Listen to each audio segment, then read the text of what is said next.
Сәлем достар, эфирде қайтадан оңай English бағдарламасы, сендермен мен Данияр. Бүгінгі сабағымызда өткен жолы уәде еткеніміздей past simple шағы туралы сөйлесетін боламыз.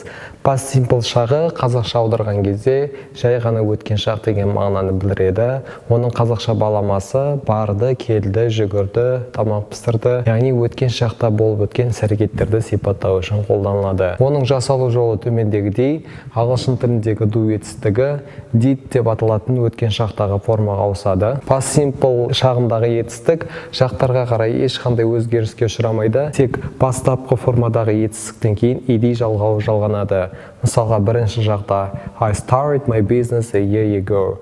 Мен бір жыл бұрын өз бизнесімді бастадым. Екінші шақта да тура сондай You tried very well. Сен жақсы талпыныс жасадың. Үшінші шақта да тура сондай She wanted to go to Ақтөбе.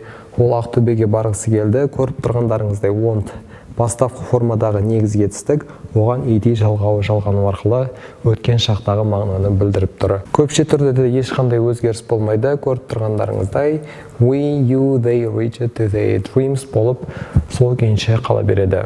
Past simple шағындағы етістіктер сөйлемнің түрлеріне қарай қандай өзгерістерге ұшырайды? Бірінші, болымды сөйлем. Болымды сөйлем кезінде бастапқы формадағы етістік жүреді, одан кейін ed жалғауы, оған ed жалғауы жалғанады. Мысалға, Берік cooked палау yesterday. Берік кеше палау дайындады. Бастапқы формадағы cook негізгі етістігі, одан кейін ed жалғауы жалғанып тұр. Болымсыз сөйлем жасау үшін біз did көмекші етістігін қолданамыз. Did көмекші етістігінен кейін not көмекші сөзі қойылады. Сонда Берік did not cook yesterday. Берік кеше тамақ дайындамады деген сияқты сөйлемдер жасалады. Айта кететін ерекшелік, cook негізгі етістігінен кейін ed жалғауы жалғанбайды. Себебі өткен шақтағы мағынаны білдіретін жалғау did not көмекші етістігінің өзінің ішінде тұр. Сұраулы сөйлем жасау үшін есім мағынасын беретін сөздің алдына did көмекші етістігін шығарамызда, негізгі етістік өзінің орнында қалады. Сонда did Берік cook yesterday? Берік кеше тамақ дайындады ма деген сияқты сөйлемдер пайда болады.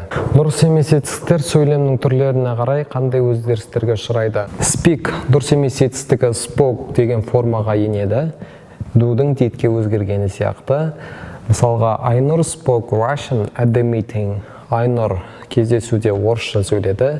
Енді Айнұр кездесуде орысша сөйлемеді деп айту үшін did not көмекші етістігін қоямызда, spoke деген сөзді бастапқы күйдегі формаға келтіреміз. Сонда Айнұр did not speak Russian at the meeting. Айнұр кездесуде орысша сөйлеген жоқ деген сөйлемді құрастыруға болады. Достар, бүгіндікке осы. Біз келесі санымызда өткен шақ формаларының екінші түрі past continuous туралы әңгімелейтін боламыз. Ендеше